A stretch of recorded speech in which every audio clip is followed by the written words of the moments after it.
नमस्कार। देश की बात में बेहद स्वागत है आपका। मैं हूं राजश्री आपके साथ और आज देश की बात में सबसे पहले एक अच्छी खबर हम आपको सुनाएंगे। जी हां, केंद्र सरकार के कर्मचारियों के लिए खुशी की बात से करेंगे शुरुआत। 7वें वेतन आयोग की वेतन भत्ते बढ़ने की सिफारिश को मिली कैबिनेट की मंजूरी। मीरा कुमार की भी बात करेंगे, जिन्होंने विपक्ष के प्रत्याशी के तौर पर राष्ट्रपति चुनाव के लिए अपना नामांकन पत्र भरा, लेकिन जो चेहरे बेहद दिख रहे थे मीरा कुमार के साथ, वो चेहरे आज क्यों गायब रहे, ये समझने की कोशिश करेंगे। राहुल गांधी तो नहीं थे, जैसा कि आप जानते हैं कि वो छुट्टी मनाने के लिए बाहर गए हुए हैं।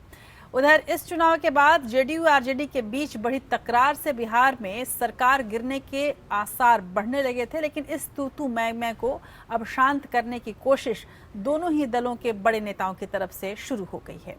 एनडीए के उम्मीदवार रामनाथ कोविंद पीडीपी का समर्थन जुटाने पहुंचे हैं जम्मू कश्मीर, और ऐसा शायद पहली ही बार हम देख रहे हैं कि जो लोग भी राष्ट्रपति पद के प्रत्याशी हैं वो खुद ही जाकर एक एक करके सबसे मिल रहे हैं और अपने लिए समर्थन जुटा रहे हैं। और इसी तरह की जो नई राजनीति है उसे समझने की हम कोशिश करेंगे।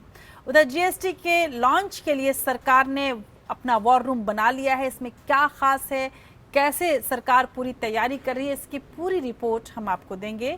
और साथ ही ये भी हम आपको बताएंगे कि कैसे सरकार ने एक नई स्कीम शुरू की है, जिसके जरिए इस वॉर रूम में ही इस बात पर भी चर्चा हो रही है कि कैसे जीएसटी से जुड़े हर सवाल का जवाब दिया जाए।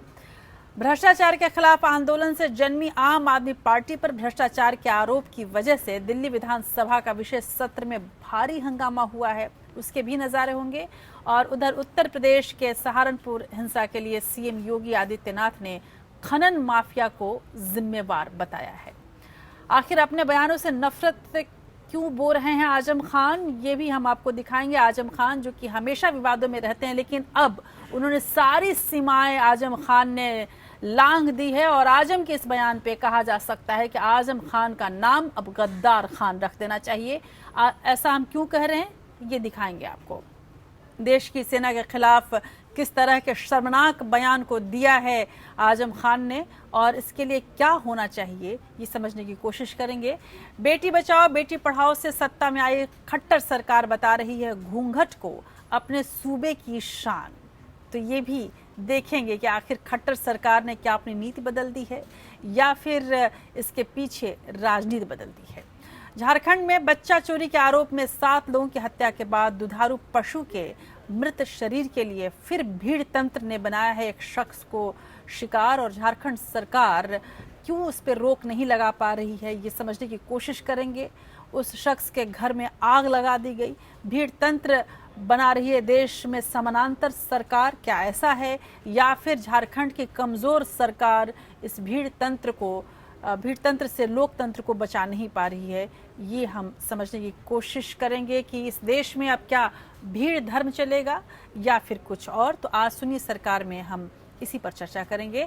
मध्य प्रदेश में किसानों की आत्महत्याओं के बीच अब बारिश से हुई सैकड़ों टन प्याज बर्बाद, और क्या हाल है ऐसे में प्याज के किसानों का, ये हम देखेंगे। उधर भ्रष्ट अफसर अब होशियार हो जाएं, क्योंकि मोदी सरकार के रडार पर कई बड़े अधिकारी आ गए हैं। तो इससे कौन कौन से ऐसे अधिकारी हैं जिनके ऊपर गाज गिर सकती है, ये दिखाएंगे। और कैसे अपने अधिकारियों पर मोदी सरकार नजर रख रही है, ये भी बताएंगे।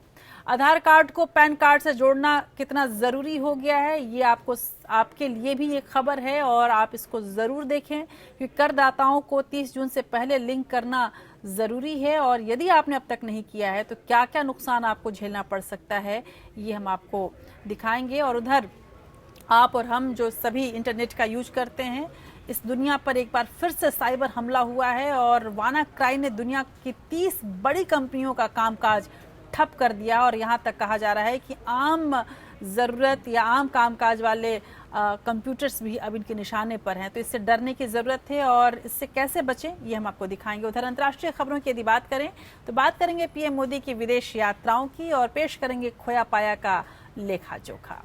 इसके अलावा बात इतिहास की होगी और बात एक ऐसे लेखक की भी होगी जिसकी लिखी हुई रचना वंदे मातरम पता नहीं कितने तरह से गाया गया है, और शायद हर कोई जो बड़ा गायक होता है वो इस गीत को जरूर गाना चाहता है, लेकिन ये गीत उतना ही विवादास्पद रहा राजनीति की वजह से भी। तो आज हम याद करेंगे बंकिम दा को। चलिए शुरू करते हैं देश की बात के इस नए सफ़र को। रहिए हमारे साथ पूरे 1 घंटे और देश की हर खबर पर आप देखेंगे एक खास नज़र इस खास कार्यक्रम में। तो चलिए लेते हैं सबसे पहले सबसे बड़ी खबर।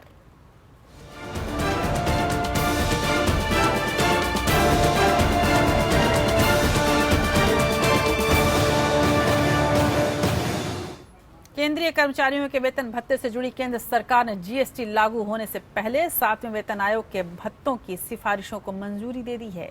सरकार के इस फैसले से करीब 50 लाख केंद्रीय कर्मचारियों को सीधा लाभ मिलने वाला है। केंद्रीय कर्मचारी कई अवसरों पर 7वें केंद्रीय वेतन आयोग के अलाउंस पर कोई फैसला न आने से नाराजगी जाहिर करते आ रहे थे। उधर वित्त मंत्रालय की ओर से तैयार एक प्रस्ताव को कैबिनेट के सामने पेश करने के बाद 7वें वेतन आयोग के भत्तों की सिफारिशों को मंजूरी दे दी गई। 7वें वेतन आयोग ने एचआरए में 138.71% इजाफा किया है और अन्य भत्तों में 49.79% की इजाफा करने का प्रस्ताव दिया गया है। सरकार ने वेतन आयोग की सिफारिशें 1 जनवरी 2016 से लागू करने का ऐलान किया था, लेकिन वेतन आयोग की कई सिफारिशों के बाद केंद्रीय कर्मचारियों ने कई मुद्दों पर अपनी आपत्ति जताई थी। उन मुद्दों में अलाउंस को लेकर भी विवाद था, जिसे अब निपटा लिया गया है और इन सिफारिशों को लागू कर दिया गया है। 7th पे कमीशन की सिफारिशों को तो कुछ संशोधनों के साथ, कुछ सुधार के साथ 1 जनवरी 2016 से स्वीकार किया गया है और आज मंत्रिपरिषद के सामने प्रस्तावना थी एक्सपेंडिचर डिपार्टमेंट की अलाउंसेस के संबंध में। कुल मिलाकर जो पे कमीशन की सुझाव थे, कर्मचारियों के पक्ष में उनको स्वीकार किया गया और कुछ उनमें सुधार किया गया। इसके अलावा केंद्रीय कैबिनेट ने एयर इंडिया में विनिवेश को सैद्धांतिक मंजूरी दे दी है और ये खबर सबसे पहले हमने आपको बताया था किस तरह से एयर इंडिया को अब विनिवेश की ओर बढ़ाया जा रहा है और किस तरह से एयर इंडिया घाटे में चल रही है और इस विनिवेश के लिए सबसे पहली पसंद टाटा है। पिछले कुछ वक्त से इस बात के कयास लगाए जा रहे थे और सरकार घाटे में चल रही एयर इंडिया के विनिवेश पर फैसला कर सकती है और आज एपीएन पर दिखाई हुई खबर बिल्कुल सही साबित हुई। एयर इंडिया के ऊपर 50,000 करोड़ रुपए से अधिक का कर्ज है। इसका मुख्य कारण उच्च रखरखाव की लागत है। वित्तीय साल 2015-16 को छोड़कर कंपनी को शायद ही कभी मुनाफा हुआ है। ऐसे में एयर इंडिया को एक बार फिर से विनिवेश की ओर बढ़ाया जा रहा है और इस गौरतलब है कि एयर इंडिया आज़ादी के पहले टाटा की कंपनी थी, जिसे भारत के आज़ादी के बाद सरकार ने ले लिया था और सरकारी कंपनी से बनाया गया था, लेकिन धीरे धीरे ये कंपनी निजी एयरलाइंस के आने के बाद घाटे में चलती रही और अब सरकार ने इसके घाटे को देखते हुए ये तय कर लिया है कि इसमें विनिवेश करवाया जाए। तो कुछ हिस्सा ही अभी विनिवेश कराया जाएगा, उसके बाद धीरे धीरे यदि ये कारगर नहीं होता है तो पूरी तरह से ये जो पूरी कंपनी है वो किसी अन्य कंपनी को दिया जा सकता है, निजी कंपनी के हाथों में। इस विनिवेश के लिए सबसे ज़्यादा माकूल अभी तक टाटा को समझा गया है। सिविल एविएशन मंत्रालय का एक प्रस्ताव मंत्रिपरिषद के सामने आया, जिसमें एयर इंडिया की डिसइन्वेस्टमेंट को सैद्धांतिक रूप से स्वीकृति दी गई। कितना डिसइन्वेस्ट होगा, किस प्रक्रिया के माध्यम से होगा, उसके एसेट्स के संबंध में, उसके डेट के संबंध में, होटल कंपनीज के संबंध में, ये सारी जो प्रक्रिया और निर्णय हैं ये अब ग्रुप लेगा। उधर यूपीए के राष्ट्रपति पद की उम्मीदवार मीरा कुमार ने संसद भवन में अपना पर्चा भर दिया है। पर्चा भरने के बाद उन्होंने कहा कि मूल्यों और विचारधारा की लड़ाई शुरू हो चुकी है। इस मौके पर कांग्रेस समेत 17 दलों के नेता मौजूद रहे, लेकिन मीरा कुमार की विचारधारा से भी सहमत तमाम नेता मौजूद नहीं रहे। जो हालात दिख रहे हैं उससे लग रहा है कि कांग्रेस हारी हुई बाजी लड़ रही है, क्योंकि इस मौके पर कांग्रेस के भी कई अहम नेता गायब रहे और साथ ही वो नेता जो कि मीरा कुमार को बहुत अग्रणी मान रहे हैं, उनके साथ दिखते रहे हैं, वो नेता भी, वो चेहरे भी गायब रहे। इसीलिए लग रहा है कि मूल्यों की लड़ाई कहीं न कहीं कमजोर हो गई है। विपक्ष की ओर से राष्ट्रपति पद की उम्मीदवार मीरा कुमार ने अपना नामांकन दाखिल कर दिया। मीरा कुमार ने कांग्रेस अध्यक्ष सोनिया गांधी, पूर्व प्रधानमंत्री मनमोहन सिंह, मल्लिकार्जुन खड़गे, सीताराम येचुरी, शरद पवार जैसे विपक्ष के कई नेताओं की मौजूदगी में नामांकन भरा। उन्होंने कहा कि वो विचारधारा के आधार पर लड़ेंगी। एक और का रास्ता हमें ले जाता है उस ओर जहां संकीर्णता है, तंगदिली है, तंग विचार है। दूसरा रास्ता हमें ले जाता है उस तरफ जहां जो दलित हैं, गरीब हैं, कमजोर हैं, मजलूम हैं, महिलाएं हैं और इस देश में रहने वाले सभी धर्मों के जो लोग हैं, उनकी गरिमा, उनके अधिकार, उनके विकास की हम बात करें। नामांकन से पहले मीरा कुमार बुधवार सुबह राजघाट पहुंची। वहां पर उन्होंने बापू की समाधि पर फूल चढ़ाए और उसके बाद से सीधे संसद पहुंच गई। इस मौके पर मौजूद कांग्रेस अध्यक्ष सोनिया गांधी ने कहा कि ये मूल्य और विचारधारा की लड़ाई है। देखिए, ये हम लोग के लिए एक विचारधारा, सूलों और सच्चाई के लिए लड़ाई और लड़ेंगे। मीरा कुमार के नामांकन करने से पहले कांग्रेस उपाध्यक्ष राहुल गांधी ने भी ट्वीट किया। उन्होंने लिखा कि बांटने की नीति के खिलाफ हमने देश को एक करने की विचारधारा को आगे रखा है। मीरा कुमार हमारी उम्मीदवार है, इस पर गर्व है। पर्चा भरने के मौके पर लालू यादव और अखिलेश यादव की गैर मौजूदगी चौंकाने वाली रही। हालांकि समाजवादी पार्टी की ओर से नरेश अग्रवाल और आरजेडी की ओर से जयप्रकाश यादव मौजूद रहे। ये स्पष्ट रूप से कहा गया, ये एक विचारधारात्मक लड़ाई है और विचारधारात्मक लड़ाई में मुद्दा साफ है। हम खड़े हैं उस तरफ जो इस संविधान की रक्षा करके इसको मजबूत करना चाहते हैं, दूसरी तरफ खड़े हैं वो जो संविधान की बुनियाद को ही वो जो है कमजोर करना चाहते हैं। लड़ाई वो है। लेकिन पर्चा भरने के वक्त के माहौल से लग रहा था कि कांग्रेस इस मामले में हारी हुई बाजी लड़ रही है। हालांकि कांग्रेस के कई पुराने दिग्गज नेता दिल्ली में मौजूद है, लेकिन वोटों का गणित देखें तो मीरा कुमार का पलड़ा थोड़ा हल्का नजर आता है। राष्ट्रपति चुनाव में 17 जुलाई को वोटिंग होगी और 20 जुलाई को नतीजे घोषित होंगे। Bureau report, APN।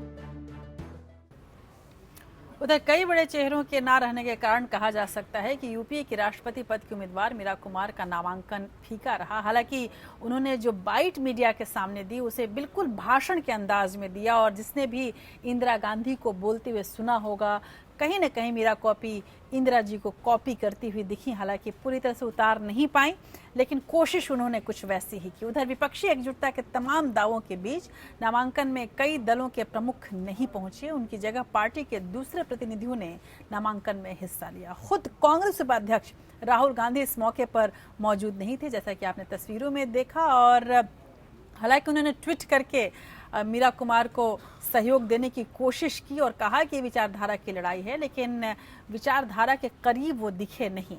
बहरहाल अपनी नानी को देखने राहुल गांधी गए हैं, लेकिन इन तमाम गैर मौजूदगी से क्या इशारे समझे जाएं, क्या मायने निकाले जाएं, देखते हैं इस रिपोर्ट में। कांग्रेस को ये तय करना है कि क्या ये महज एक सांकेतिक लड़ाई है या फिर साख बचाने की जद्दोजहद, क्योंकि यूपीए की राष्ट्रपति पद की उम्मीदवार मीरा कुमार के नामांकन से वो तमाम चेहरे नदारद रहे जिनके सहारे कांग्रेस उलटफेर के सपने देख रही है। मीरा कुमार अपना नामांकन दाखिल करने के लिए संसद पहुंची जरूर, लेकिन कुछ चेहरों की गैर मौजूदगी ने विपक्ष के इस मेगा शो को फीका कर दिया। मीरा कुमार के नामांकन के दौरान कांग्रेस अध्यक्ष सोनिया गांधी के साथ एनसीपी प्रमुख शरद पवार और सीपीएम महासचिव सीताराम येचुरी मौजूद थे, लेकिन बीएसपी अध्यक्ष मायावती, समाजवादी पार्टी अध्यक्ष अखिलेश यादव, आरजेडी प्रमुख लालू यादव, पश्चिम बंगाल की मुख्यमंत्री ममता बनर्जी, नेशनल कॉन्फ्रेंस के नेता उमर अब्दुल्ला जैसे दिग्गज गायब रहे। हालांकि विपक्षी पार्टियों के जो चेहरे खुद मौजूद नहीं हो पाए, उन्होंने अपने प्रतिनिधियों के माध्यम से अपनी उपस्थिति दर्ज करवाई। कांग्रेस उपाध्यक्ष राहुल गांधी भी इस मौके पर मौजूद नहीं थे, वो अपनी नानी से मिलने इटली गए हैं।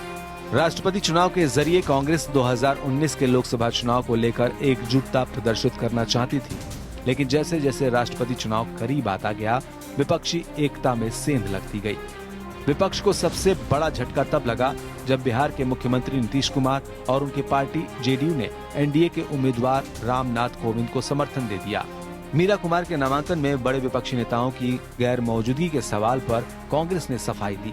पार्टी ने कहा कि सभी दलों के नेताओं ने मीरा कुमार के नामांकन पत्र पर हस्ताक्षर किए हैं, लेकिन ये दलील इतनी आसानी से गले उतरने वाली नहीं है। इतने बड़े मौके पर बड़े नेताओं की गैर मौजूदगी ने रंग में भंग डालने का काम तो कर ही दिया है। Bureau report APN. उधर राष्ट्रपति चुनाव में किसकी जीत होगी और किसकी हार, इसे लेकर बहस तो जारी है, लेकिन इस चुनाव का असर बिहार में महागठबंधन पर दिखाई देने लगा है। जेडीयू का रामनाथ कोविंद को समर्थन आरजेडी और कांग्रेस को इतना नागवार गुजरा कि बिहार में महागठबंधन के टूटने तक की नौबत आ गई। पिछले कुछ दिनों से चल रही बयानबाजी पर लालू और नीतीश ने अपनी अपनी पार्टी के नेताओं को रोक लगाने की नसीहत जरूर कर दी है, लेकिन बात पूरी तरह से बनती नजर नहीं आ रही है। हालांकि दोनों ही दलों के नेताओं ने अपनी आवाज, अपने बयान को टोन डाउन तो किया है, मध्यम तो किया है, लेकिन इस मध्यम सुर के नीचे हलचल बहुत है। देखिए इस रिपोर्ट में। बिहार में मोदी का विजय रथ रोकने वाले महागठबंधन में दरार साफ नजर आने लगी है। लगने लगा है कि गठबंधन टूट की ओर बढ़ रहा है। पिछले कुछ दिनों में नेताओं की बयानबाजी के बाद जेडीयू और आरजेडी अब संभल कर भी बोल रहे हैं। बावजूद इसके आरोप प्रत्यारोप की राजनीति के बाद अब भरोसा डगमगाने लगा है और महागठबंधन के वजूद पर खतरा मंडराना शुरू हो गया है। स्थिति की नजाकत को देखकर दोनों पार्टियों के नेताओं ने अपने अपने सुर अब बदल लिए हैं।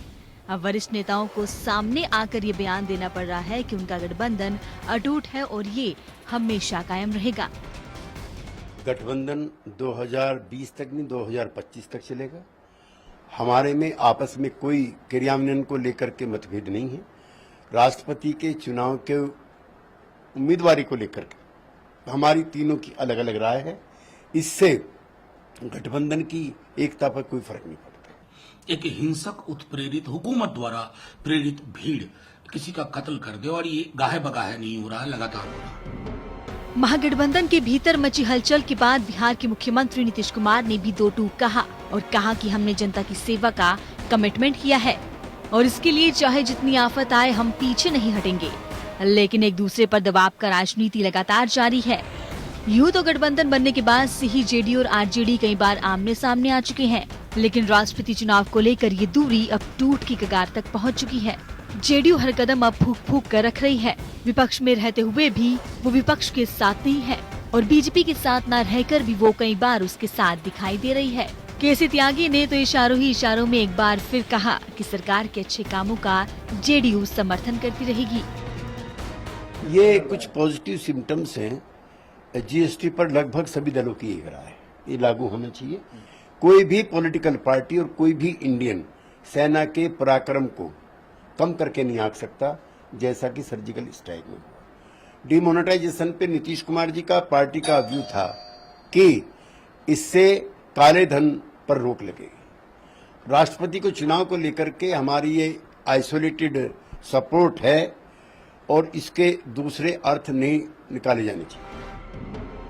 राजनीति के चश्मे से देखा जाए तो यूं भी जेडीयू और आरजेडी की राजनीति करने का तरीका एक दूसरे से बिल्कुल ही अलग है। राजनीतिक परिस्थितियों के चलते उन्होंने एक दूसरे के साथ हाथ जरूर मिलाया, लेकिन लालू और नीतीश के बीच की दूरी हमेशा बरकरार रही।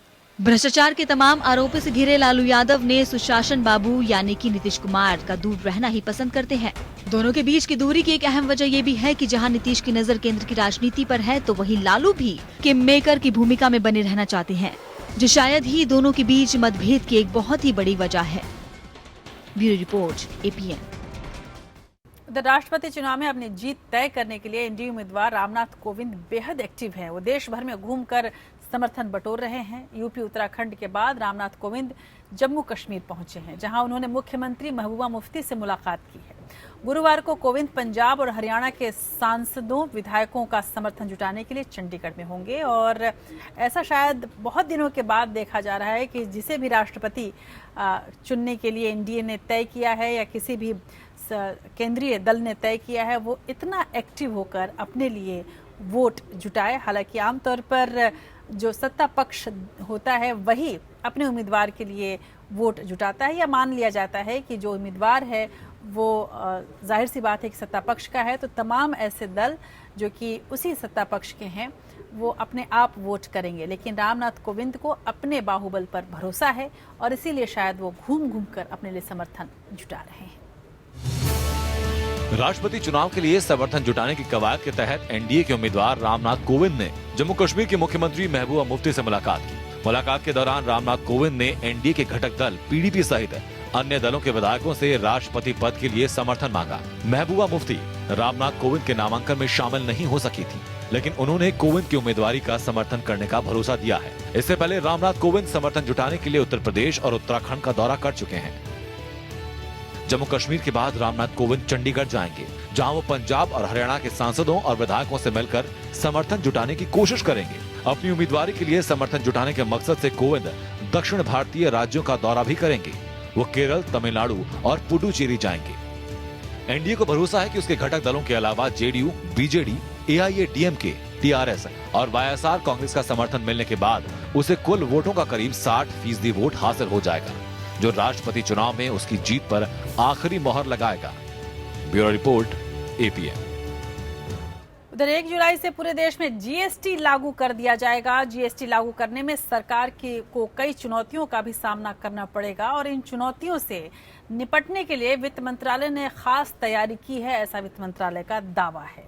मंत्रालय ने इसे लागू करने में आने वाली बाधाओं से निपटने के लिए एक मिनी वॉर रूम बनाने का भी फैसला किया है। इस वॉर रूम में कई फोन लाइनों और हाईटेक कंप्यूटर के साथ टेक सेवी युवाओं को बैठाया जाएगा, जो किसी भी समस्या से तत्काल प्रभाव से निपटने का काम करेंगे। लेकिन ये कब तक ऐसा होता रहेगा, ये अभी स्पष्ट नहीं है और ये कैसे काम करेगा, इसकी रूपरेखा अभी तय की जा रही है। लेकिन इस वॉर रूम में और क्या कुछ होना है और क्या हम और आप भी इस वॉर रूम से सीधे जुड़ सकते हैं, देखिए इस रिपोर्ट में। जीएसटी लागू करने के लिए उल्टी गिनती अब शुरू हो चुकी है। समूचे देश में 1 जुलाई से जीएसटी लागू हो जाएगा। सरकार इसे अंतिम रूप देने जा रही है। ऐसे में सरकार की ओर से इसे लागू करने के लिए पुख्ता तैयारियां की गई हैं। वित्त मंत्रालय में कई टेलीफोन्स और कंप्यूटर सिस्टम से लैस एक वॉर रूम बनाया गया है, जिसमें जीएसटी लागू होने के बाद आने वाली दिक्कतों से निपटने की तैयारियां की जाएंगी। केंद्रीय उत्पाद एवं सीमा शुल्क बोर्ड के प्रमुख वनाजा एस शर्मा ने बताया कि ये वॉर रूम केंद्रीय और राज्य स्तर के अधिकारियों की शंकाओं को दूर करेगा। जीएसटी के क्रियान्वयन से आने वाली परेशानियों को दूर करने के लिए वॉर रूम से सीधे संपर्क साधा जा सकता है, ताकि उसका हल निकाला जा सके। साथ ही वॉर रूम के जरिए अधिकारियों से जीएसटी पर फीडबैक भी लिया जाएगा। इस मिनी वॉर रूम में बैठे युवाओं की मदद से केंद्र और राज्य सरकार के अधिकारियों की सभी समस्याओं का समाधान निकाला जाएगा। साथ ही उनके सवालों के जवाब दिए जाएंगे। ये वॉर रूम सुबह 8 बजे से लेकर रात 10 बजे तक लगातार काम करेगा। साथ ही जीएसटी को लेकर आने वाली सभी दिक्कतों और सवालों का समाधान निकालेगा। ये टीम युवाओं की इसलिए बनाई जा रही है ताकि वो फुर्ती से काम कर सकें और जल्द से जल्द समस्याओं का निपटारा हो। ये वॉर रूम जीएसटी से जुड़ी सभी चीजों को लेकर सिंगल विंडो की तरह काम करेगा। Bureau report, APN. उधर 1 जुलाई से एक देश एक टैक्स के तहत जीएसटी लागू हो ही रहा है। सरकार इसको लेकर पूरी तैयारी का दावा भी कर रही है, लेकिन उद्योग और कारोबार जगत इन तैयारियों को अधूरी बता रहे हैं। अखिल भारतीय उद्योग व्यापार मंडल ने 30 जून को सरकार के इस कदम के विरोध करने का ऐलान किया है, तो पूरे देश के कपड़ा व्यापारी भी जीएसटी को लेकर अपनी तैयारी न होने की वजह से विरोध कर रहे हैं। उत्तर प्रदेश, उत्तराखंड, राजस्थान, हरियाणा समेत कई राज्यों ने व्यापारी संगठनों और तमाम व्यापारी संगठनों ने 3 दिन के बंद का आयोजन किया है और 30 जून को भारत बंद का ऐलान किया है। और किस तरह से व्यापारी अपने आप को प्रभावित समझ रहे हैं जीएसटी से और क्या इन्हें डर है, हम आपको दिखाते हैं खास रिपोर्ट में।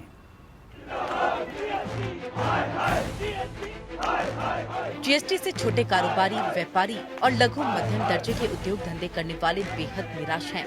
इनका मानना है कि जीएसटी के प्रावधानों से देश में इंस्पेक्टर अपराध बढ़ेगा। देश के सबसे बड़े कारोबारी शहर कोलकाता में तो जीएसटी को लेकर खासा गुस्सा है। कोलकाता के व्यापारियों का कहना है कि उन्हें बेवजह कानूनी पेचीदगियों में फंसाया जा रहा है। जीएसटी के अंदर जिस तरह से एक पेचीदा जिलेबी की तरह अकाउंट्स का सिस्टम रखा गया है, हमारे छोटे छोटे गरीब भाई गांव की दुनिया के अंदर में, गांव ग्राम के अंदर में ये अपना व्यापार करते हैं, उनको जीएसटी का पता ही नहीं है। कि जीएसटी क्या है। और टैक्स देने में कोई भी व्यापारी हम लोग पीछे नहीं भागते हैं। हम टैक्स देते हैं तो भी हमारा सरकार चलता है और सरकार को चलाते हैं। अगर हम टैक्स नहीं देंगे तो हमारी सरकार कैसे चलेगी, इस चीज का अच्छी तरह हम लोगों को वाकिफ है। मगर सरकार टैक्स भी लेती है, व्यापारियों को चोर भी कहती है। यूपी में भी कारोबारी सड़क पर हैं। व्यापारियों का कहना है कि उन्हें अभी तक ठीक तरीके से मालूम नहीं है कि जीएसटी के लिए उन्हें कैसे कागजी तैयारी करनी पड़ेगी। इनका मानना है कि सरकार ने उन्हें पूरा वक्त नहीं दिया। कपड़े को हमेशा टैक्स से मुक्त रखा जाना चाहिए, क्योंकि ये आम जन की जरूरत है। नोटबंदी ने देश की अर्थव्यवस्था बिल्कुल जो है तोड़ मोड़ दिया है, और ऊपर से ये जीएसटी, ये देश की बिल्कुल अर्थव्यवस्था चौपट कर देगा। व्यापार खत्म हो जाएगा, व्यापारी भुखमरी की नौबत पे आ चुका है और आ जाएगा। मंगलवार से ही व्यापारियों ने दुकानों पर ताले जड़ दिए हैं। प्रधानमंत्री के संसदीय क्षेत्र वाराणसी में तो सभी प्रमुख बाजारों में सन्नाटा पसरा है। व्यापारियों का कहना है कि उन्हें जीएसटी से कोई बैड नहीं है। वे टैक्स देना चाहते हैं, लेकिन वे जीएसटी की पेचीदगियों से परेशान हैं। इसमें बार बार रिटर्न भरने का प्रावधान है और सजा का प्रावधान वगैरह वगैरह। टैक्स अदायगी को भी आसान बनाना जरूरी है, वरना देश में एक बार फिर इंस्पेक्टर राज शुरू हो जाएगा। हमारा व्यापार कुटीर उद्योग का व्यापार है, इसको सरकार के संरक्षण की आवश्यकता है। ये हैंडलूम और कुटीर उद्योग, इसमें छोटे छोटे व्यापारी लगे हुए हैं जो जीएसटी की जटिलताओं को नहीं समझ सकते और उसको नहीं पूरा कर सकते। इसलिए हमने सरकार से कहा कि पहले भी इस पर कोई टैक्स नहीं था, अभी भी इस पर जीएसटी नहीं लगाना चाहिए। सरकार ने भी पहले ये कहा था कि जिन वस्तुओं पर टैक्स नहीं है उस पर हम टैक्स नहीं लगाएंगे। मध्य प्रदेश, छत्तीसगढ़, हरियाणा, दिल्ली और तो और गुजरात में भी कारोबारियों ने जीएसटी के विरोध में 3 दिन का बंद रखा। कपड़ा व्यापारियों का कहना है कि हैंडलूम को तो कम से कम टैक्स के दायरे से बाहर रखना चाहिए था। इनकी शिकायत ब्रांड को लेकर लगाए जाने वाले टैक्स पर भी है। खुद राष्ट्रीय स्वयंसेवक संघ से जुड़ा स्वदेशी जागरण मंच भी जीएसटी का विरोध कर रहा है। स्वदेशी जागरण मंच का कहना है कि इससे छोटे कारोबारी बुरी तरह से प्रभावित होंगे और चीन से आयात बढ़ेगा। मंच ने श्रम अधिकारों, उद्योग धंधों को कर मुक्त रखने का भी सुझाव दिया है।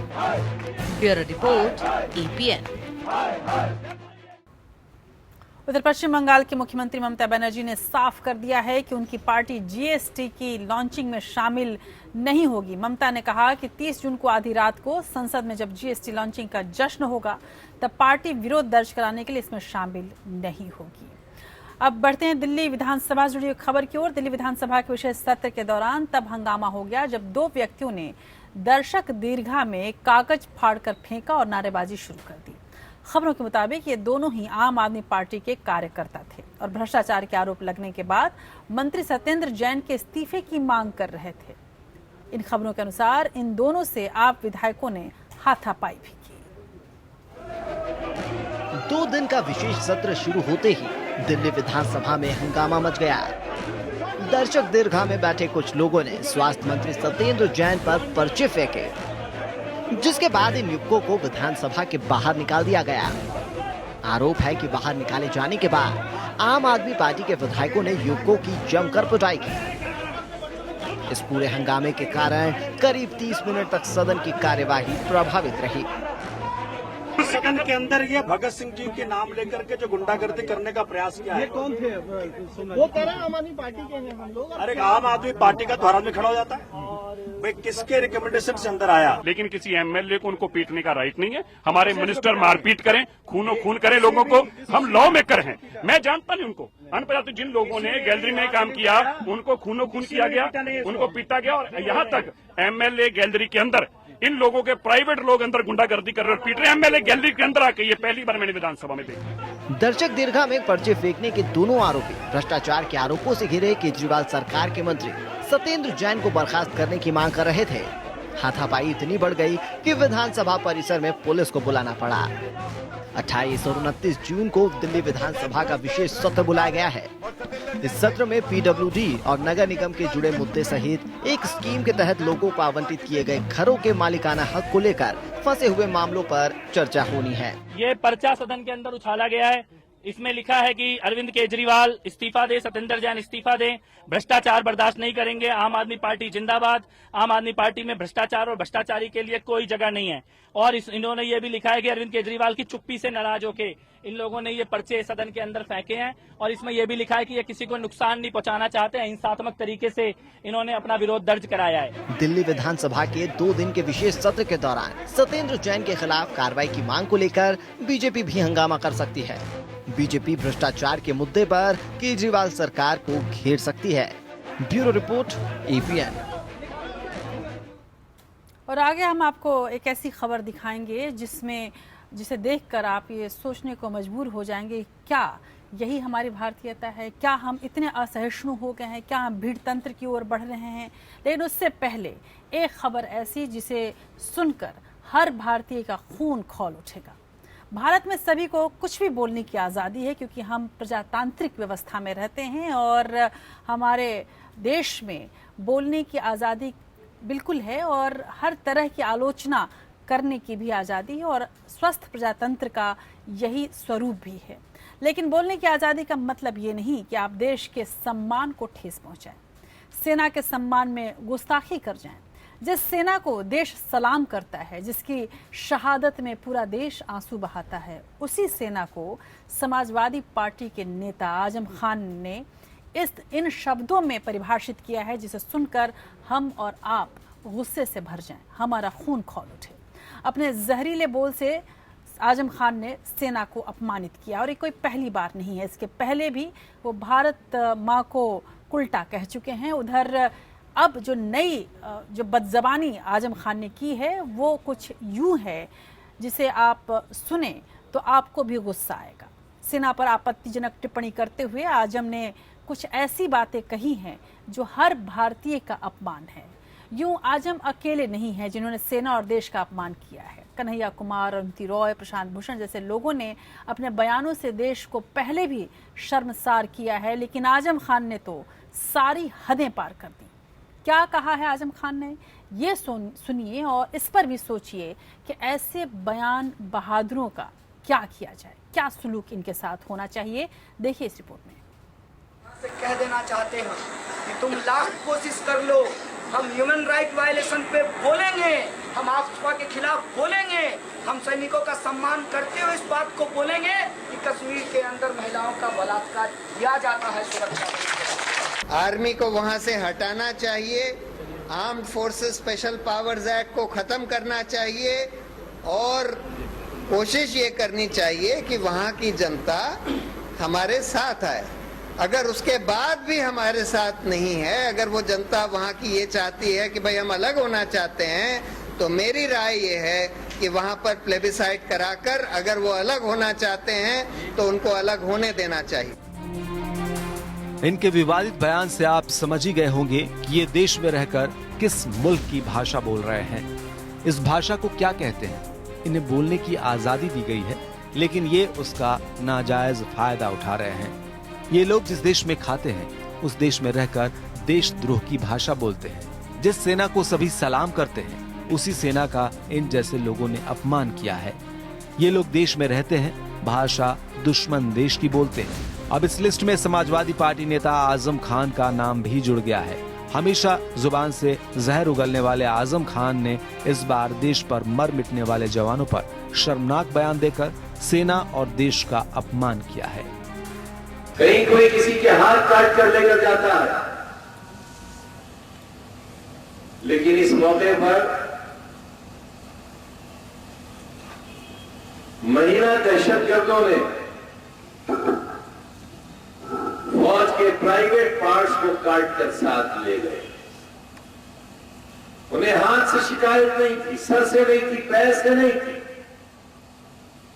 जिस्म के जिस हिस्से से उन्हें शिकायत थी उसे काट कर ले गए। ये इतना बड़ा संदेश है जिस पर पूरे हिंदुस्तान को शर्मिंदा होना चाहिए और सोचना चाहिए कि हम दुनिया को क्या दिखाएंगे। जहां एक तरफ समाजवादी पार्टी नेता मुलायम सिंह कहते हैं कि सेना को खुली छूट देनी चाहिए, वहीं आजम खान सेना पर रेप का आरोप लगा रहे हैं। आजम खान कुछ भी बोले, लेकिन पार्टी में किसी की हिम्मत नहीं होती कि उनकी जुबान पर ताला लगा सके। क्या सेना के अपमान पर अखिलेश अब आजम पर कार्रवाई करेंगे? बोलने की आजादी का मतलब ये नहीं कि आप देशद्रोह की भाषा बोले। कभी कन्हैया कुमार तो कभी अरुंधति तो कभी प्रशांत भूषण जैसे लोग देश के खिलाफ जहर उगलते हैं, लेकिन उनके खिलाफ कार्रवाई नहीं होती। क्या बोलने की आजादी इसलिए है कि आप देश को ही कटघरे में खड़ा कर दें? आखिर देश विरोधी बोलने वालों पर कब लगाम लगेगी? कब तक देश में रहकर देश विरोधी भाषा बोलते रहेंगे? Bureau report APN. जाहिर सी बात है कि जो भी इस तरह की बदज़बानी करता है वो सज़ा के काबिल है, इसमें कोई शक नहीं कि आलोचना होनी चाहिए। हर अच्छे बुरे काम की आलोचना होनी चाहिए। सेना को भी आलोचना से परे नहीं मानना चाहिए, लेकिन उसकी एक सीमा है और बिल्कुल आरोप लगाकर बस सनसनी फैलाया जाए ये कतई उचित नहीं है। और ऐसे में तमाम राजनीतिक दलों की जिम्मेदारी भी बनती है और राजनेताओं की भी। जिम्मेदारी कुछ और भी है। झारखंड के गिरिडीह में गौ हत्या के संदेह में भीड़ ने एक शख्स की जमकर पिटाई की और उसका घर आग के हवाले कर दिया। देवरी के बरवाबाद के हटिया टांड में अफवाह तब फैली जब इस शख्स के घर के सामने एक दुधारू पशु का सर और धड़ पड़ा हुआ था। आनन फानन में बड़ी तादाद में भीड़ जुट गई। बीच बचाव करने पहुंची पुलिस पर भी पत्थरबाजी की गई, जिसमें 50 से ज्यादा पुलिसकर्मी घायल हो गए। भीड़ को तितर बितर करने के लिए पुलिस को हवाई फायरिंग भी करनी पड़ी।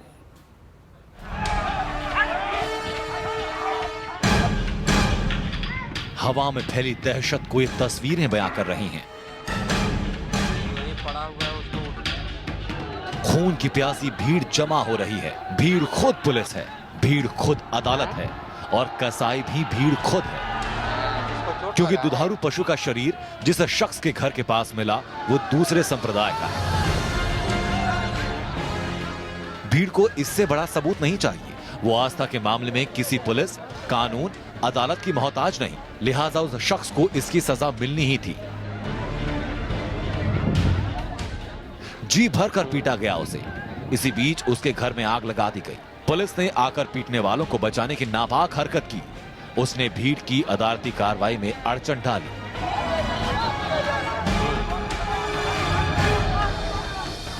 अब धार्मिक विश्वासों को नुकसान पहुंचाने वालों को सजा देने से रोकने के लिए पुलिस को भी सजा दी गई। जमकर पत्थरबाजी हुई, पुलिस को हवा में गोलियां तक चलानी पड़ी। स्थिति नियंत्रण में है। 144 हम लोगों ने लगा दिया है इस एरिया में। इस पूरे क्षेत्र में हम लोग 144 लगाए हुए हैं, ठीक है। और एक जो गंभीर रूप से घायल थे उस्मान, उनका इलाज देवरी हॉस्पिटल में चल रहा है। प्राथमिक उपचार उनका कर दिया गया है और बेहतर ट्रीटमेंट के लिए उनको हम लोग फर्दर किसी बड़े हॉस्पिटल में भेजने की तैयारी कर रहे हैं। बहरहाल बिना सबूत, बिना गवाही और बगैर सुनवाई के भीड़ ने जहां तहां इंसाफ शुरू कर दिया। इस इंसाफ में 51 लोगों को जख्म दिए गए। 50 पुलिस वाले और एक वो शख्स जिसके घर के सामने जानवर की लाश पड़े होने की अफवाह उड़ी थी। Bureau report APN. तो जैसा कि हम कह रहे थे कि लोकतंत्र को बचाने की जिम्मेदारी केवल राजनेताओं की भी नहीं है, इस देश में रहने वाले हर व्यक्ति की है। और इस खबर से देखकर यही एहसास भी होता है। दादरी के अखलाक कांड से शुरू हुआ भीड़ का इंसाफ आए दिन अपने वजूद के सबूत दे रहा है और भीड़ तंत्र लोकतंत्र के साथ नहीं चल सकता। झारखंड में बच्चा चोरी की अफवाह ने 7 लोगों की जान ले ली थी। यहाँ पर भी भीड़ धर्म ने काम किया। अब वहीं गिरिडीह में जब एक शख्स की भीड़ ने पिटाई कर उसका घर फूंक दिया। ईद से एक दिन पहले वल्लभगढ़ के पास 16 साल के जुनैद की हत्या, तो मुजफ्फरनगर में भीड़ का पुलिस पर पथराव बता रहा है कि देश में भीड़ तंत्र लागू हो रहा है। समानांतर सरकार अब भीड़ तंत्र चला रही है। ऐसे में लोकतंत्र को क्या खतरा हो सकता है, ये हर सरकार को सुनने की जरूरत है, चाहे वो केंद्र की हो या किसी भी राज्य की, क्योंकि आज ये घटनाएं कुछ राज्यों में हो रही हैं, अब ये बढ़कर दूसरे राज्यों तक भी पहुंच सकती हैं। ऐसे में आज का सुनिए सरकार भीड़ तंत्र पर।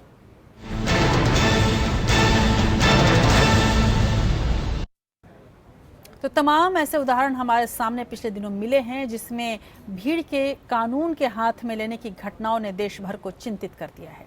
पिछले 3 सालों में ऐसी घटनाओं में तेजी से इजाफा हुआ है, जिसमें अफवाह के आधार पर भीड़ ने हिंसक हमले किए और कानून को अपने हाथ में ले लिया।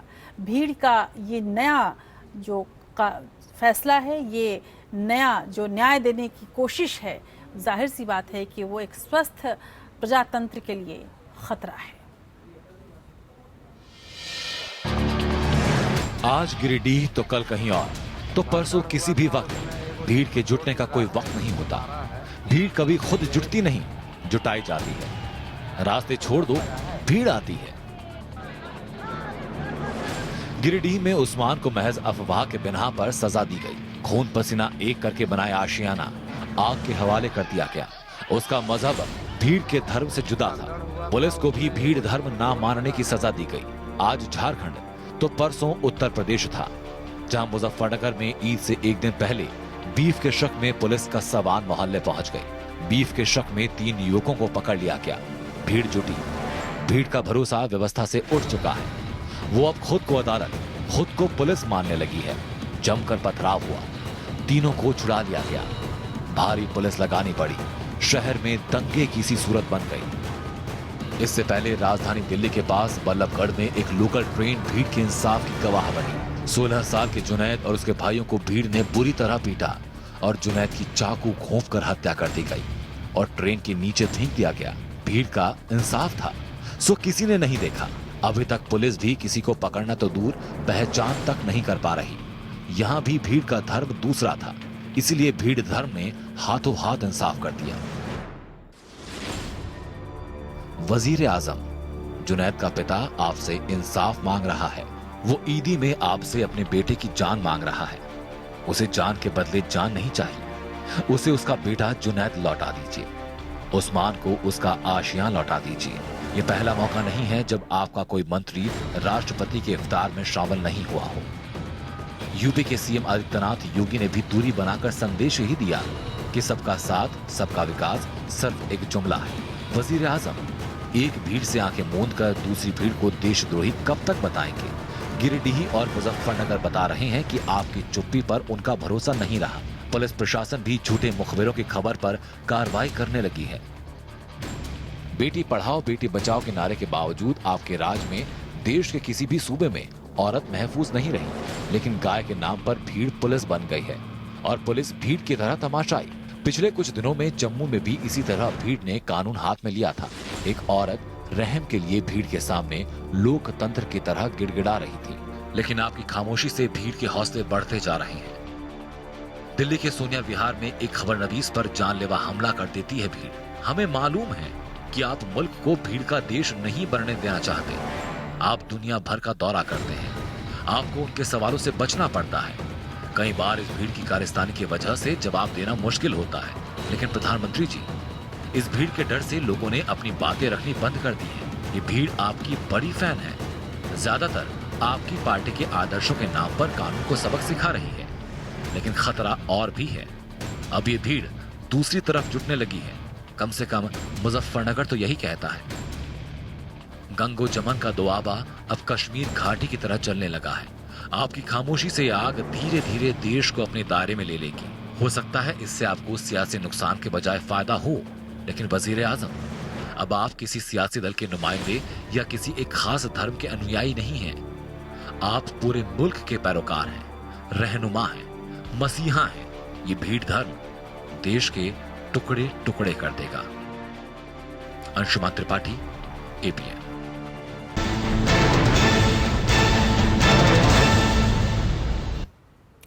अब बात करते हैं हरियाणा सरकार की। एक तरफ तो हरियाणा की मनोहर लाल खट्टर सरकार महिला सशक्तिकरण और बेटी बचाओ बेटी पढ़ाओ की बात कर रही है, वहीं दूसरी तरफ सरकारी मैगजीन में घूंघट का प्रचार हो रहा है। सूचना एवं जनसंपर्क विभाग की ओर से छापी जाने वाली मैगजीन हरियाणा संवाद पत्रिका के आखिरी पेज पर महिला की घूंघट वाली फोटो छापी गई है। फोटो के साथ लिखा गया है कि घूंघट की आन बान मारे हरियाणा की पहचान। और तो और हरियाणा सरकार इसे सही भी ठहरा रही है, जिससे विवाद पैदा हो गया है। विपक्ष के लोगों का कहना है कि ये भाजपा सरकार की पिछड़ी सोच को दिखाता है। कॉमनवेल्थ गेम्स में स्वर्ण पदक जीतने वाली हरियाणा के स्टार रेसलर गीता फोगाट ने इस विज्ञापन को उस मानसिकता की उपज बताया जिसके कारण लड़कियों को आगे आने का ही मौका नहीं मिल पाता।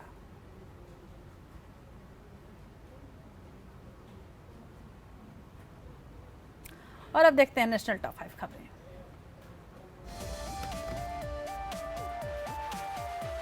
राष्ट्रीय जांच एजेंसी ने अलगाववादी और हुर्रियत नेताओं पर नए सिरे से शिकंजा कसना शुरू कर दिया है। एनआईए ने इनको पूछताछ के लिए एक बार फिर से दिल्ली बुलाया है। जिन अलगाववादियों और हुर्रियत नेताओं को पूछताछ के लिए दिल्ली बुलाया गया है उनमें अल्ताफ फंटूश, बिट्टा कराटे, गाजी जावेद बाबा, नईम खान, महराजुद्दीन और अयाज अकबर शामिल हैं। इनसे पहले भी दिल्ली स्थित एनआईए मुख्यालय में पूछताछ की जा चुकी है। प्रतिबंधित गुटखे की बिक्री के लिए तमिलनाडु के मंत्री और अधिकारियों को कथित तौर पर ऋण दिए जाने के मुद्दे पर राज्य की विधानसभा में हंगामा मच गया। इस मुद्दे को उठाने न दिए जाने पर द्रमुक के नेतृत्व में विपक्ष ने वॉकआउट किया। द्रमुक सदस्यों ने अखबार में छपी खबरों के पन्ने लहराते हुए नारे लगाए और बहस करवाने की मांग की, लेकिन स्पीकर पी धनपाल ने कहा कि मीडिया में खबरों के आधार पर उठाए गए मुद्दों पर चर्चा नहीं की जा सकती। 1993 के मुंबई सीरियल ब्लास्ट मामले में दोषी मुस्तफा दौसा की मौत हो गई। सुबह सीने में दर्द की शिकायत के बाद उसे यहां जेजे अस्पताल में भर्ती कराया गया था। हॉस्पिटल के डीन टीपी लहाने ने बताया कि मुस्तफा को हाइपरटेंशन और डायबिटीज की भी शिकायत थी। सलमान खान की फिल्म ट्यूबलाइट रिलीज हो गई है और धीमी रफ्तार के साथ बॉक्स ऑफिस पर आगे बढ़ रही है। सलमान के फैंस के बीच इस फिल्म का क्रेज कम नहीं हुआ। इस बात का सबूत तब मिला जब मुंबई के मालेगांव स्थित एक सिनेमा घर में फिल्म प्रदर्शन के दौरान प्रशंसकों ने आसमानी आतिशबाजी कर डाली, जिससे सिनेमा घर में अफरा तफरी मच गई। सिनेमा घर मालिक की शिकायत पर 9 लोगों को पुलिस ने गिरफ्तार कर लिया है।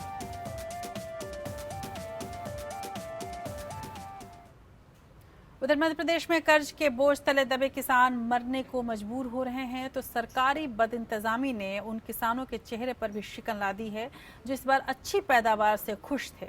राजधानी भोपाल की करौंद मंडी में करीब 8,000 मीट्रिक टन प्याज पिछले 17 दिनों से खुले आसमान के नीचे पड़ी है। फसल को बारिश से बचाने का कोई इंतजाम नहीं है, लिहाजा जमीन पर पड़ी प्याज बारिश में भीगकर सड़ने लगी है। मध्य प्रदेश में प्री मानसून की बारिश शुरू हो चुकी है और प्रदेश की अधिकांश सरकारी मंडियों में बदइंतजामी का कमोबेश यही आलम है और शायद इसी वजह से किसान तमाम खामियाजा भुगतने के लिए शापित है। अब बात करते हैं अधिकारियों की। केंद्र सरकार के रडार पर कई बड़े अधिकारी आ चुके हैं जिन पर वित्तीय अनियमितताओं के साथ ही भ्रष्टाचार के आरोप भी हैं। ऐसे 39 आईएएस अधिकारियों के साथ ही केंद्रीय सचिव सेवा के भी 29 अधिकारी रडार पे हैं। कुल मिलाकर शीर्ष पदों पर तैनात ऐसे 68 अधिकारियों की छुट्टी हो सकती है जो या तो काम नहीं कर पा रहे हैं या उनके खिलाफ भ्रष्टाचार की गंभीर शिकायतें हैं। कार्मिक एवं प्रशिक्षण विभाग के पास इन अधिकारियों की लिस्ट पहुंच गई है। इन अधिकारियों में से कुछ तो बेहद शीर्ष पदों पर हैं। इनके आरोपों की जांच की जाएगी और उनके सर्विस रिकॉर्ड को भी खंगाला जा रहा है। नियमित प्रक्रिया के तहत केंद्र सरकार ने यह कदम उठाया है। सरकारी अधिकारियों की सेवाओं का रिव्यू किया जा रहा है। इसमें जो अधिकारी काम के लायक नहीं रह गए हैं उन्हें सेवा से हटा दिया जाता है।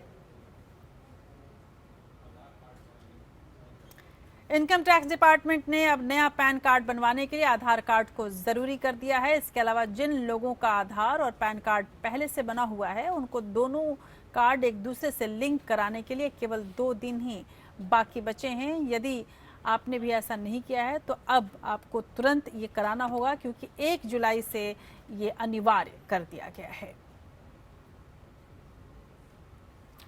और एक बार फिर से भारत समेत दुनिया भर में बड़ा साइबर अटैक हुआ है। वानाक्राई रैंसमवेयर जैसे वायरस ने दुनिया को अपनी चपेट में ले लिया है। इस साइबर अटैक के चलते भारत के सबसे बड़े मुंबई स्थित container port Jawaharlal Nehru port trust समेत दुनिया की 20 बड़ी कंपनियों का कामकाज पूरी तरह से ठप हो गया है। इस साइबर हमले की चपेट में एपी मोलर मार्सक भी, जो कि जेएनपीटी स्थित गेटवे टर्मिनल इंडिया को ऑपरेट करता है, वो भी है। साइबर अटैक का सबसे ज्यादा यूक्रेन में असर हुआ है जहां सरकारी मंत्रालयों, बिजली कंपनियों और बैंक के कंप्यूटर सिस्टम में बड़ी खराबी आ गई है। दुनिया भर में साइबर हमले की चपेट में आई कंपनी एपी मोलर मार्सक भारत में जेएनपीटी पर गेटवे टर्मिनल्स इंडिया का संचालन करती है जिसकी क्षमता 18 लाख स्टैंडर्ड कंटेनर यूनिट की है। इससे पहले पिछले महीने हुए साइबर हमले में दुनिया के 3 लाख से ज्यादा कंप्यूटर चपेट में आए थे, जो कि अमेरिकी कंपनीज की ज्यादातर बड़ी कंपनीज जो थी वो इस तरह के हमले की चपेट में आ गई थी। उधर प्रधानमंत्री नरेंद्र मोदी के बहुप्रतीक्षित अमेरिका दौरे का अंत हो गया है। ट्रंप से उनकी मुलाकात और भारत अमेरिका के संबंधों को लेकर अब निष्कर्ष निकाला जा रहा है। दोनों नेताओं के बीच बातचीत में कई ऐसे मुद्दे थे जिन पर बात हो सकती थी लेकिन नहीं हुई। जो तमाम मसले ऐसे भी थे जिनका पहली बार जिक्र हुआ। भारत में लोग इस बात को लेकर आशावान थे कि पीएम मोदी ट्रंप के सामने H-1B वीजा का मामला उठाएंगे, लेकिन इस मुद्दे पर कोई बात नहीं हुई है। कुल मिलाकर यदि मोदी और ट्रंप की इस यात्रा को देखें तो ये मुलाकात मैत्री बढ़ाने की मुलाकात ज्यादा लगी, न कि मुद्दों पर बात करने की मुलाकात। ये कुछ चुभने वाले बिंदु हो सकते हैं क्योंकि उम्मीद की जा रही थी कि भारतीय पेशेवरों की जो दिक्कत हो रही है वो मोदी जरूर ट्रंप के सामने उठाएंगे। दोनों नेताओं की बातचीत में पेरिस जलवायु समझौते का भी जिक्र होगा, लेकिन ऐसा कुछ भी नहीं हुआ। दोनों की मुलाकात महज सौहार्द भरी मुलाकात रही और विश्व को एक संदेश देने की मुलाकात रही, जिसमें ट्रंप और मोदी दोनों ही ये साबित करते हुए नजर आए कि ओबामा के बाद भी भारत और अमेरिका के बीच अच्छे संबंध हैं और आने वाले समय में रहेंगे। हालांकि भारत को आने वाले दिनों में इसका खामियाजा भी भुगतना पड़ सकता है, इसलिए अब नई तरह की रणनीति क्या हो इस पर भी विचार किया जा रहा है। और अब बात करते हैं आज के इतिहास की।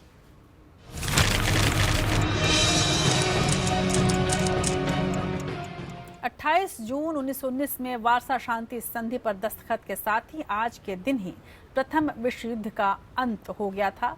जर्मनी के प्रतिनिधियों ने विजेता देशों द्वारा पेश संधि पर विरोध जताते हुए दस्तखत किए थे और 28 जून 1921 में 17 भाषाओं का ज्ञान रखने वाले पूर्व प्रधानमंत्री पीवी नरसिम्हा राव का जन्म हुआ था और 28 जून 1926 में गोतेलिव्य डैमलर और कार्ल ब्रेंच की कंपनियों के विलय के साथ ऑटोमोबाइल के क्षेत्र में इतिहास रचने वाली मर्सिडीज बेंज का जन्म हुआ था और 28 जून 1941 में जर्मनी और रोमानिया के सैनिकों ने रूसी साम्राज्य के बेसारेविया प्रांत की राजधानी कृष्णेव में 11,000 यहूदियों की हत्या कर दी थी और 28 जून 2004 में इराक की राजधानी बगदाद में एक छोटे से समारोह में अमेरिका ने इराक के शासन की बागडोर दोबारा इराकी लोगों को सौंप दी थी और औपचारिक रूप से वहां सद्दाम हुसैन के शासन का अंत हो गया था। 28 जून भारत के संदर्भ में भी बेहद महत्वपूर्ण है। आज प्रख्यात बांग्ला साहित्यकार और पत्रकार बंकिम चंद्र चटर्जी की जयंती है। आज ही के दिन 1838 में बंकिम चंद्र चटर्जी कोलकाता के पारंपरिक रूप से समृद्ध भद्र परिवार में जन्मे थे। प्रेसिडेंसी कॉलेज में बीए करने वाले पहले भारतीय थे बंकिम चंद्र। बंकिम चंद्र की पहली रचना राजमोहन्स वाइफ एक अंग्रेजी रचना थी, तो उनकी पहली बांग्ला रचना थी प्रेम संबंधों पर आधारित दुर्गेश नंदिनी।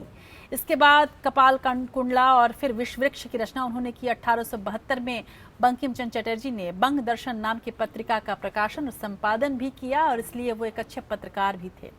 कृष्ण कांतेर और साथ ही बंकिम चंद्र ने अंग्रेजों पर करारा व्यंग लिखा था इस अपनी पुस्तक में, लेकिन बंकिम चंद्र चटर्जी को देश भर में पहचान मिली उनके उपन्यास आनंद मठ से।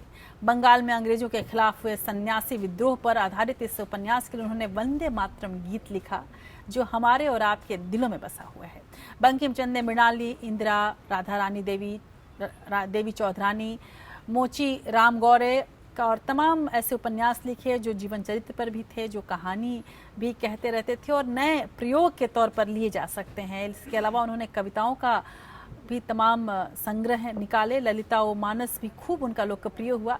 लोकप्रियता के मामले में बंकिम चंद्र रविन्द्रनाथ टैगोर और शरत चंद्र चट्टोपाध्याय से बेहद आगे हैं, क्योंकि जिस वक्त वो लिख रहे थे तब भाषा का ये संस्कार नहीं था और बंकिम चंद्र को बांग्ला भाषा को और उन्नत बनाने के लिए और हिंदी भाषा को भी एक नए संस्कार देने के लिए जाना जाता है। हालांकि उन्होंने हिंदी में नहीं लिखा, लेकिन बहुत सारे ऐसे शब्द थे हिंदी के जिसका प्रयोग उन्होंने बांग्ला में किया। और एक और ख़ास बात है बंकिम चंद्र चटर्जी की जो आज तक जिसने उन्हें मौजू बना रखा है, और वो बात ये है कि उनकी जो गीत है वंदे मातरम, हालांकि उसको राजनीति की नज़र से ज़्यादा देखा जाता है, लेकिन उस गीत को शायद ही कोई ऐसा मशहूर कलाकार है, भारतीय कलाकार, जिसने नहीं गाया है और सबसे ज़्यादा अलग अलग तरीके से इस गीत को गाया गया है अब तक, और इसलिए इसका रिकॉर्ड भी है। तो आपको हम छोड़ जाते हैं वंदे मातरम के उसी सुरीले धुन के साथ और बंकिम चंद्र के अप्रतिम रचना के साथ। आज देश की बात में बस इतना ही। नमस्कार।